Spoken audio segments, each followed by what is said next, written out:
उदयपुर आमचायो ब्रि खरकसानो याकुंया खावै खोनाय सिलमानि अ पातिमुंगो गोरोंजाक ब्रि खरकताम रमजाखा पातिमुंगो नुगै मानखा मांगपिलिओ ब्रि खरकसानो याकुंया खावै पाल पाल खलायै खोनाय सिले तंनायमनि अ कक्तमा अ मांगपिलि सोशल मीडिया ओ भाइरल उंमा लगे लगे नो पुलिस नाय मुथां कराक याप्रि सका खरकतामनो रमी मानखा बरनि नक खिलपारा बांगारपार आमचायो अ पातिमुंगनो ति चिदे शुक्रबे साय खनारका गुमति हांकर पुलिस सुपर किरण कुमार के आफ्टरनून में एक सोशल मीडिया में एक वीडियो वायरल हुआ था जिसमें एक महिला के ऊपर अत्याचार हो रहा था। उनका इन लॉज और कुछ लोग मिलकर अत्याचार कर रहे थे। इसके सिलसिले में हम लोग एक स्पेसिफिक केस लिया है आरके पुर वुमेन केस में, और केस नंबर 31 है।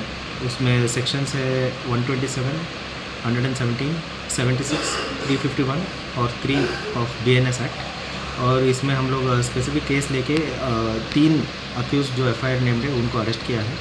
एक श्रीमती मंजू रानी दास है 60 ईयर, और श्रीमती पुतुल रानी दास 50 ईयर, और एक हमीदा बानू 60 ईयर्स।